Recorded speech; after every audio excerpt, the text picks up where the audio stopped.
You got to leave us on our own now. You did everything you could. Now, it's all up to us now to take what was poured in us and make something of it. I remember being sick. So sick. Remember, you had to fill the tub up with ice? I remember you picking me up, putting me in a tub of ice. I was freezing. And I never forget what you said as you forced me to stay in there. I screamed and I yelled, and you said, "Come on, baby. It's going to be okay.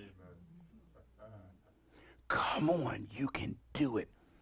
I remember walking to the bus stop up Callaway to Liberty Heights. And I remember being so sick and it was cold outside and I was sweating and I wanted to just stop walking, and you said, "Come on, son, don't give up on me. I need you." Forgive me. I didn't understand the pain that she was going through because I was a little boy. I didn't know that she was weathering the storm by herself. I didn't know the struggle. I'm a man now, and I know what it means to be a father. I know what it means to struggle and hurt. I know what it means to be broken. I know what it means now.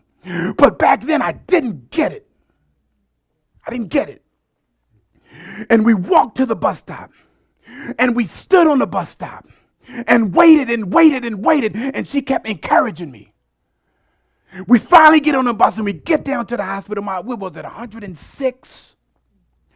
"You can't give up on me, son. I need you. It's going to get better." I remember getting up 4 o'clock in the morning and getting on your 10 speed. I remember you leaning it over, and I would hop on from the curve, and I would pick Kojo up and put him in the center on the handlebars. And I remember riding down to the babysitter in West Baltimore so that you can drop us off and make it to Towson by whatever time you had to be at work. And I remember this one particular morning when I turned around and I looked at it because I thought it was cool. And tears were flowing down her face like a river. I didn't understand what you were going through. I didn't know what your sacrifices meant. I didn't know what you were going through as a mother. And I made it up in my mind at that very moment. I don't even know how old I was. You're going to have to work something out through me, God, so that I can take care of my mother. You're going to have to do it. I remember you worked at Bendex in Towson, and we lived on Fairview Avenue, and it was a snowstorm, and they closed your company. And I remember I was a young guy, and I would talk on the phone for hours to girls, just talking. And I'll never forget it. She walked through the doors, snow, ice all on her shoes, steel-toe shoes on. She came in the house crying. She was so angry she couldn't even fuss at me. She's crying, and she said, "Baby, I've been trying to call. I walked from Towson. I'm freezing."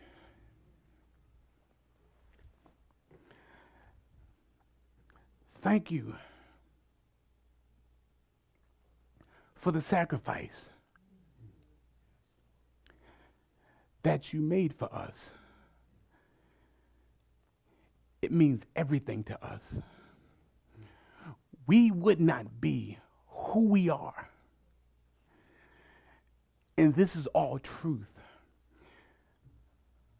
I don't quit because I never seen you quit. I remember you getting evicted. I remember you begging your boyfriend for money to help you pay rent. I heard him say no.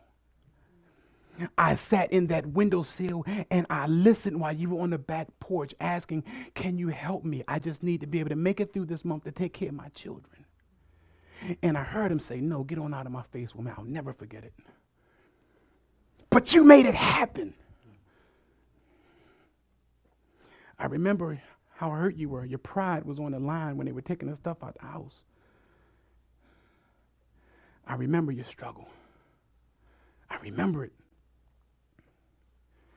And I just want to say thank you, because if it wasn't for you sacrificing, working like a slave, like a dog. You know, you ever want to quit a job and you had the luxury of quitting? When you have 3 kids depending on you, you don't have those same luxuries. And when somebody on the job who is superior to you treats you like garbage, you got to take it in. You cannot afford to say, get out my face, I quit.